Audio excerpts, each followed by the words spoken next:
کنکریاں ماری ہیں، اسی لیے ہم بھی کنکریاں مارتے ہیں۔ میں کہتا ہوں کیوں ماری؟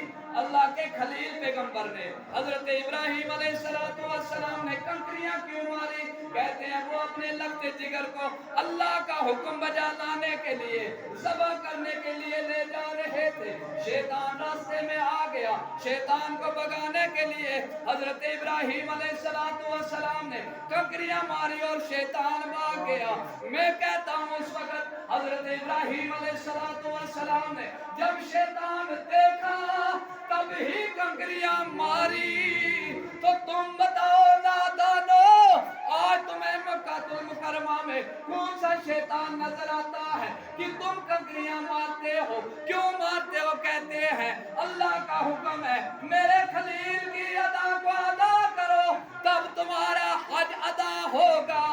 جو میرے ابراہیم کی سنت کو ادا نہیں کرے گا اس کا حج کا فریضہ ادا نہیں ہوگا۔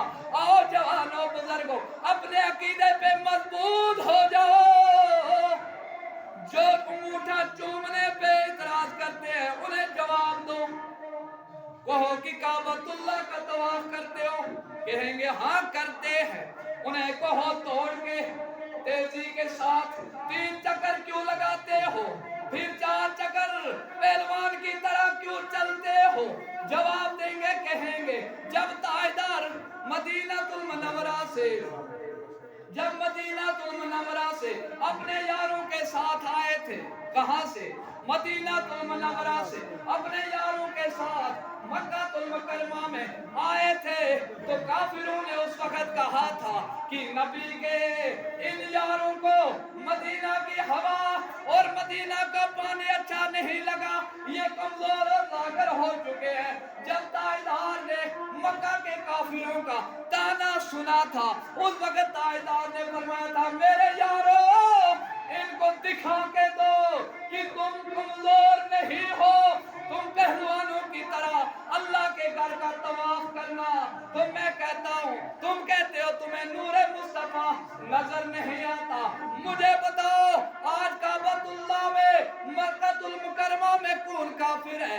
آج وہاں کون بے دین ہے؟ اور آج کون سا حاجی اتنا لاغر ہے جو چلنے کے قابل نہیں؟ وہاں کے لوگوں کو، وہاں کے بادشاہ کو جا کے دکھاتا ہے میں کشمیر سے آیا ہوں، آپ یہ نہ سمجھنا کہ میں کمزور ہوں، اسی طرح میں پہلوان کی طرح طواف کر رہا ہوں۔ نادان سن لے کان کھول کے، شرک ٹھہرے جس میں تعظیم حبیب، اس برے مذہب پہ لعنت کیجئے۔ بولو شرک ٹھہرے جس میں تعظیم حبیب، اس برے مذہب پہ لعنت کیجئے۔ مگر سنے مسلمانوں میلاد مصطفیٰ مناؤ اور سیرت کو اپناؤ۔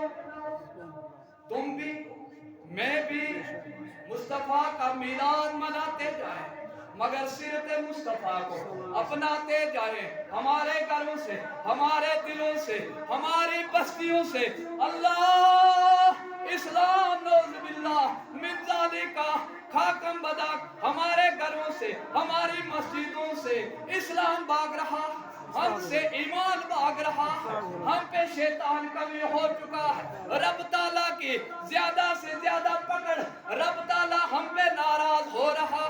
میرے مصطفیٰ نے فرمایا، پیغام دیا اپنے گناہگار امتیوں کو، فرمایا میری آنکھوں کی ٹھنڈک ہے نماز۔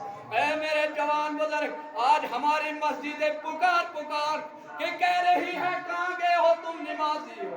آج ہمارے گھروں میں قرآن پاک رکھے ہوئے ہیں، پکار پکار کے قرآن کہہ رہا آ میری تلاوت کر، مجھ میں شفا ہے تیرے لیے، مجھ میں مغفرت ہے تیرے لیے، مجھ میں کامیابی ہے تیرے لیے۔